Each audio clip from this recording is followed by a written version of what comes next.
बहुत महत्वपूर्ण भूमिका पूरे विश्व में जितना भी धर्म है, जो भी संप्रदाय हैं, या भारत में जो संपूर्ण मानसिकता है उसके निर्माण में कबीर की जो एक महत्वपूर्ण भूमिका है और बार बार हर सदी में उन्हें याद किया जाता है। हम बड़े ही आदर के साथ कबीर पंथ के गुरु स्वामी श्री मधु परमहंस जी को निमंत्रित करते हैं।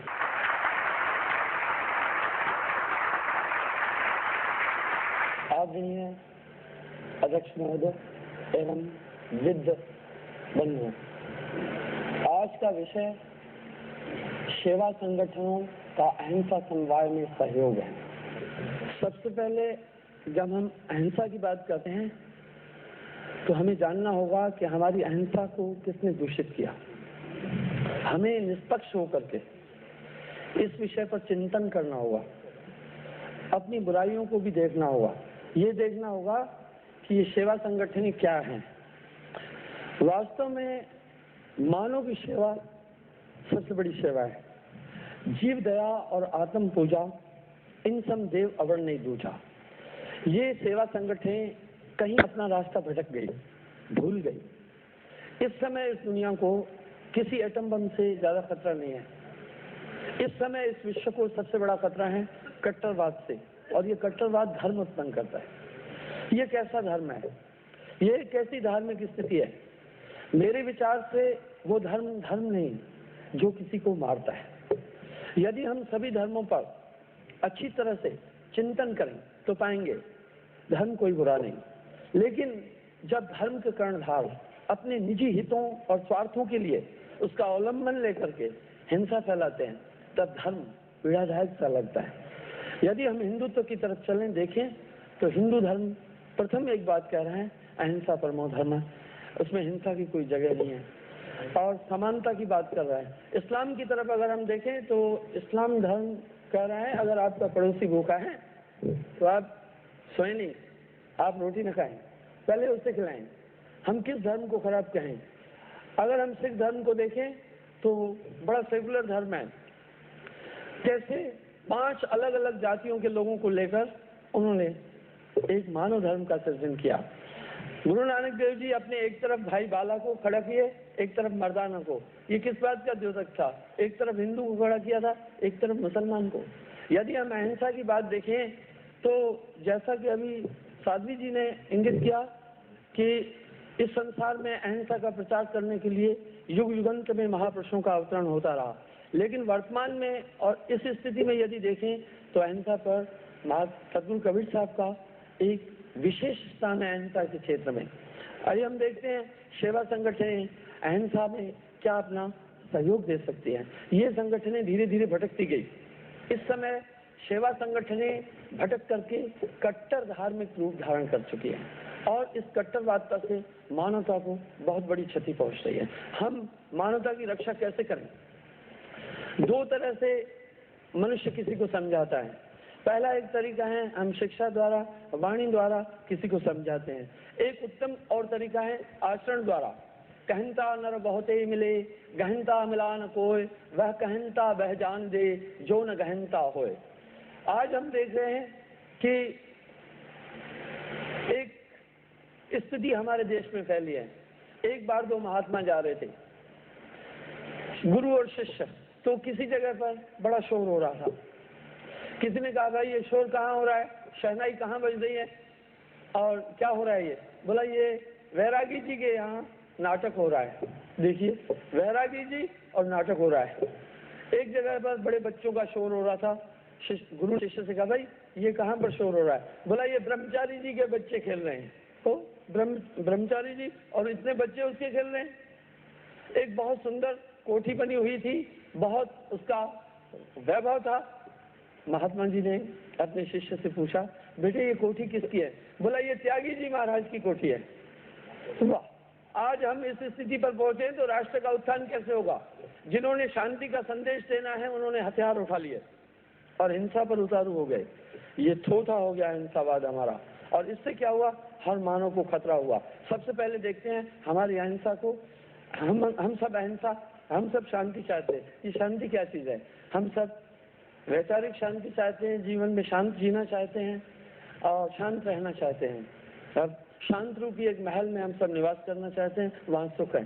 शांति की का महल बनाने से पहले हमें एक चीज की जरूरत पड़ रही है, अहिंसा की, क्योंकि अहिंसा वो नींव है जहाँ पर हम शांति का मकान बनाएं। क्योंकि जब हम मकान बनाते हैं तो बिना नींव के नहीं बनाते, वो गिर जाएगा। इसलिए शांत जीवन के लिए हमें अहिंसा की नितांत आवश्यकता पड़ी। सबसे पहले हम देखते हैं नॉन वायलेंस पर जाने से पहले कि हिंसा कहाँ से उत्पन्न होती है। हिंसा का कारण दो चीजें, अहंकार और लोभ। आप देखें, जब से हमारे देश में धर्मगुरु, हमें अपनी बुराइयों को देखना है, मेरे विचार से समाज में समझने वालों की कोई कमी नहीं है, समझाने वालों की नितांत कमी है। समझने वाला पहले ये देख रहा है जो मुझे समझा रहा है वो कितना अनुकरण कर रहा है। जब समझाने वाला अनुकरण नहीं कर रहा है तो समझने वाले पर कोई असर नहीं पड़ेगा। इसलिए कबीर साहब अपनी वाणी में कह रहे हैं, कहनता नर बहुते मिले, गहनता मिला न कोय, वह कहनता वह जान दे जो न गहनता होए। कहने से क्या फर्क पड़ता है अगर गहन करने की वृत्ति नहीं है। दो चीजें आ गई। जब से हमारे देश में सेवा संगठन क्या है, जो मानव की सेवा करती है। मानव की सेवा क्या है? मानव की सेवा दो तरह से है, एक तरह भौतिक, एक आध्यात्मिक। भौतिक में मानव सेवा है, हम उनके लिए सुख सुविधाएं पैदा करें, बाकी चीजें पैदा करें, उनके सुरक्षा का हम ध्यान दें और उनके कल्याण के लिए कार्य करें। जल और मूल सेवाएं जो हैं स्वास्थ्य की, वो सेवाएं, ये सब तो उसके लिए हमारे समाज ने एक संस्था बनाई है राजनीतिक, ये तो उनका काम है। दरअसल अध्यात्म भाव से सेवा संगठने जब मनुष्य को, समाज को चेतन करेगी, वो लाभान्वित होगी। आइए हम देखते हैं हिंसा का उद्गम कैसे हुआ। हिंसा का उद्गम ही कट्टर धर्मवादिता के द्वारा हुआ है। आइए हम कुछ अतीत को देखें और वर्तमान से उसका समन्वय करें। थोड़ा समय पहले भोपाल का एक हादसा बताता हूँ।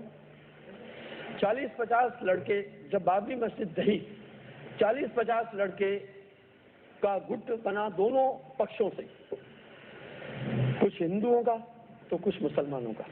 वो क्या कर रहे थे, क्योंकि मेरा निवास स्थान भी भोपाल में है, वो क्या कर रहे थे, उनके साथ में हथौड़े थे, हथियार थे, शस्त्र थे और यंग लॉर्ड था।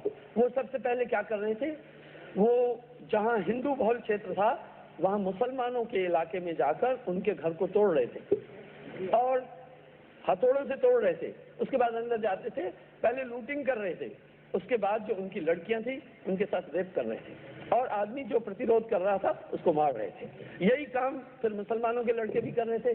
40-50 वो भी इकट्ठे थे, उनके भी गुट थे। जो मुसलमान बहुल क्षेत्र था उसमें वो जाकर के क्या करते थे, हिंदुओं के इक्का दुक्का घर को तोड़ते थे, हथौड़ों से तोड़ते थे और घर को तोड़ने के बाद में अंदर जाते थे, पहले पुरुष को मारते थे और लूटिंग करते थे, उसके बाद में रेप कर रहे थे। ये धर्म है। मेरे विचार से किसी भी धर्म में हिंसा फैलाने वाला धर्म का नुकसान करने वाला होता है।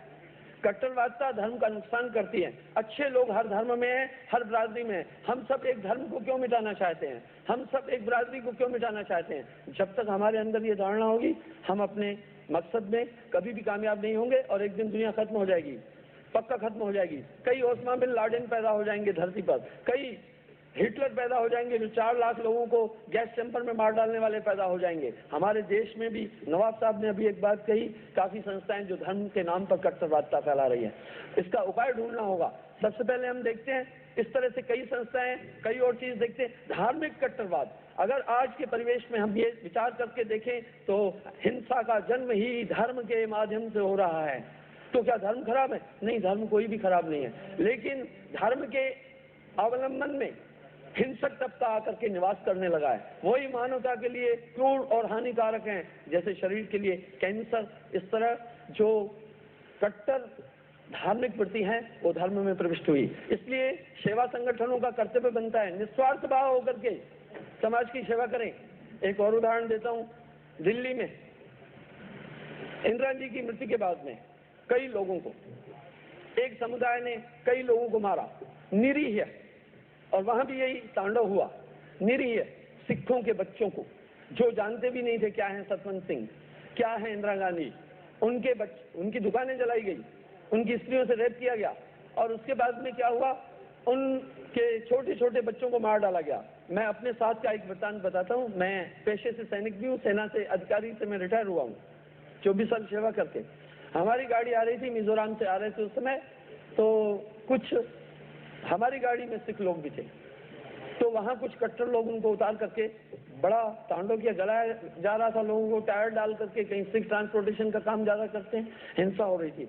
उस सिख सैनिकों को भी उतारने लगे वो। हम लोगों ने कहा भाई क्या बात है? बोला मालूम नहीं है, सत्येंद्र सिंह ने इंदिरा गांधी जी को मार दिया। अरे किसी एक धर्म और बरादरी में एक हिंसक पैदा हुआ, हम उस पूरे धर्म को मिटा दें? जब से हमारे अंदर कट्टरवादता का उद्गम हुआ, हम सब अशांत हैं। राम रहीमा एक हैं भाई, काहे करत लड़ाई। वर्गीकरण करना होगा, आइडेंटिफिकेशन करनी होगी हमें, और अच्छी तरह से हमें निस्वार्थ भाव से समाज को चिताना होगा। आइए देखें, सेवा संगठनों का ये काम बनता है कि समाज को सतर्क करें, लेकिन जब सेवा संगठन वैभव में आकर के हो क्या रहा है, कोई भी धर्मगुरु अगुआ जब विशाल वैभव मिलने जाता है तो उस वैभव में डूब जाता है और अपने पथ से विचलित हो जाता है। इसलिए निष्काम भाव से जब सेवा संगठनों के अगुआ लोग आकर के समाज को चिताएंगे, चिताएं कैसे? पहले कठिन परिश्रम के द्वारा और उसके बाद में अपने आचरण द्वारा। गुरु नानक देव जी ने एक आचरण पेश किया, जिन्होंने समाज की सेवा की, उन्होंने एक आचरण पेश किया। नानक देव जी के 2 पुत्र थे, उन्होंने जाने के बाद अपनी गद्दी किसी को भी नहीं दी, दोनों पुत्रों को नहीं दी, अपना एक सेवक था उसको दिया। जब से वंशवाद प्रारंभ हुआ, धार्मिक वृत्ति में, सेवा संगठनों में विनाश होना प्रारंभ हो गया। इसलिए निष्काम तत्वों की जरूरत है। महात्मा गांधी का एक उदाहरण है, उन्होंने राष्ट्र की सेवा की और उसके बदले में कोई पद नहीं लिया। यदि पद लिया होता तो महात्मा गांधी राष्ट्रपिता नहीं होना था। आज जरूरत इस बात की है कि धर्म के प्रवर्तक लोगों को पहले अहिंसा का ठीक सबक सिखाएं और स्वयं अपने में त्याग लाएं। इस तरह कबीर साहब ने अपने जीवन में एक बहुत सुंदर एग्जाम्पल दिया। आज अगर इस विश्व को शांति और अहिंसा का सही पाठ हमें बढ़ाना होगा तो उनकी वाणी हर क्षेत्र में सर्वांगीण रूप से मानव का विकास करती है। जीव न मारो बाबरा, सबके एक है प्राण, हत्या कबहू न छूटती, कोट सुनो तुम प्राण। अहिंसा पर चलने से पहले हमें अहिंसा के पहलुओं को ठीक से समझना होगा। जब भी हम किसी चीज को ज्वाइन करते हैं, कॉलेज है, आर्मी है, तो कुछ शर्तें होती हैं। अहिंसा की प्रथम शर्त है, अहिंसा का प्रथम भाव है कि हिंसा न करना। हिंसा 3 प्रकार से है, मन से, वचन से, कर्म से। मेरे विचार से जो अहिंसा के प्रवर्तक लोग हैं, अहिंसा की बात करने वाले हैं, उन्हें सबसे पहले मानुष का त्याग करना होगा, अपने ऐश्वर्य जीवन का त्याग करना होगा, तब वो समाज को सही दिशा दे पाएंगे। क्योंकि प्राणी जगत जितना भी है, सिर्फ मनुष्य मानव को ही सुरक्षित नहीं रखना है, सिर्फ मानव को ही इस पृथ्वी पर सुरक्षित नहीं रखना है, बाकी जीवों को भी रखना है। अगर उनका अस्तित्व मिट गया तो हमारा अस्तित्व भी मिट जाएगा। उदाहरण के लिए गिद्धों का अस्तित्व मिटने लगा, मानव का जीवन मिटने वाला है। क्योंकि गिद्धे, अभी कुछ समय पहले यूपी में बाढ़ आई तो बड़े बड़े जानवर मर गए, और हाथी मर गए, ऊंट मर गए, बैल मर गए, सांड मर गए, तो लेकिन वो सड़ने लगे। क्यों सड़ने लगे? इसलिए सड़ने लगे क्योंकि गिद्धों का वंश कम होने लगा। छोटे छोटे जो जानवर मर गए थे उनको कौवे खा गए, चीलें खा गई, बाकी जानवर खा गए, उन सबको खाया नहीं गया क्योंकि वो पड़े सड़ रहे थे। इससे बीमारियां फैली, कॉलरा फैली, डिसेंट्री फैली, इंसेफ्लाइटिस फैली और कई रोग फैले, क्योंकि वो वहां सड़ने लगी। देखा गिद्धों का वजूद हमारे जीवन के अस्तित्व के लिए कितना महत्वपूर्ण है। सांपों को भी मत मारिए। अहिंसा का जहां प्रश्न है, पहले आप अहिंसक बने, आप अपना आचरण रखें। मैं अहंकारवश नहीं बोल रहा हूँ। हमारी संस्था जम्मू कश्मीर में अहिंसा है। मैं शशि भूषण जी से प्रार्थना करने वाला था कि ये शांति समवाय अहिंसा सम्मेलन आप जम्मू कश्मीर में करते तो कितना अच्छा था। हमारा पंथ वहाँ समानता की बात कर रहे हैं, 4-5 लाख लोगों को दीक्षित किया है, और वहाँ इस समय बड़ी हिंसा का तांडव और माहौल है, और मैं उसी क्षेत्र में रह करके समाज की सेवा कर रहा हूँ। और हमारे पंथ की ये उपलब्धि, क्योंकि कबीर ने ही, सदगुरु कबीर ने ही अहिंसा का लक्ष्य इस मानवता को दिया। महात्मा गांधी को अगर आप देखें तो महात्मा गांधी ने पूरे रूप से कबीर साहब के पूरे गुणों को अनुकरण किया। अभी सरदार साहब ने बड़ी अच्छी बात कही, लेकिन कह रहे थे गुरु नानक देव जी ने सबसे पहले सेकुलरिज्म की बात कही। गुरु नानक देव जी का जन्म 1455 में और कबीर साहब का जन्म 1398 में हुआ। 57 साल पहले वो आए हैं, नानक देव जी से पहले। मैं नानक देव जी को नहीं आदर्श मानता हूँ, लेकिन इस संसार को अहिंसा और समानता की बात कही तो कबीर साहब ने, हिंदू कहे राम राम, मुसलमान रहमाना, आपस में दोनों लड़े, राम कोई ना जाना, दिल में खोजो दिल में खोजी, यही करीमा रामा आदि।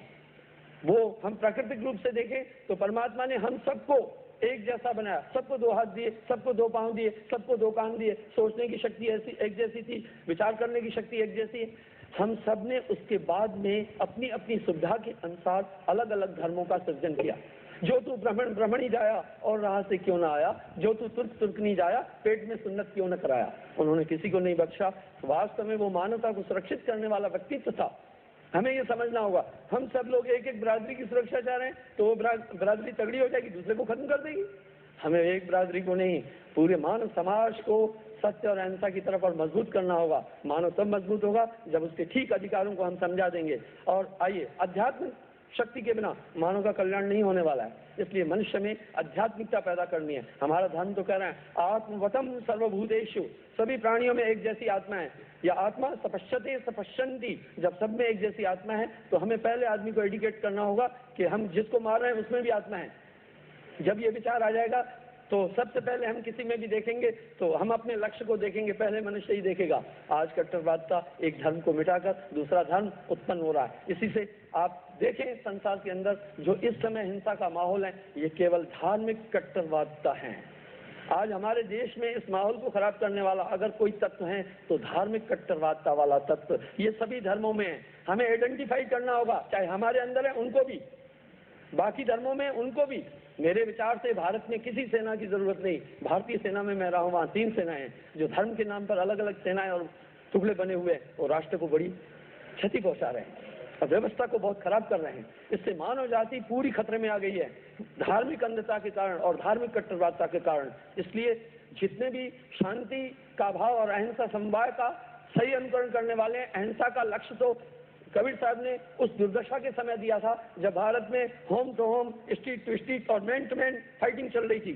सिकंदर लोधी आए थे, मुगल और हिंदू संस्कृति दोनों आपस में टकरा रही थी। मुसलमान हिंदुओं को मिटाना चाहते थे और हिंदू मुसलमानों को मिटाना चाहते थे। ऐसी स्थिति में उस महापुरुष ने आकर संसार को संदेश दिया और राम रहीमा एक है भाई, काहे करत लड़ाई। इसी शिक्षा और अनुकरण के द्वारा हम समाज में अपने लक्ष्य की प्राप्ति करेंगे, अन्यथा पूरा समाज खतरे में पड़ जाएगा। क्योंकि ओसामा बिन लादेन कह रहे हैं कि हमारा एक धर्म महजब खतरे में है, हम पूरी दुनिया को मिटा देंगे, चाहे जैविक हथियार हो या चाहे कुछ हो। अमेरिका कह रहा है हमारा धर्म खतरे में, हम पूरे इस्लाम को मिटा देंगे। ये है धार्मिक कट्टरता। इस समय एटम बम से विश्व को खतरा नहीं है, धार्मिक कट्टरता से है। और संतों ने और साहब ने आकर धार्मिक कट्टरता को चैलेंज की।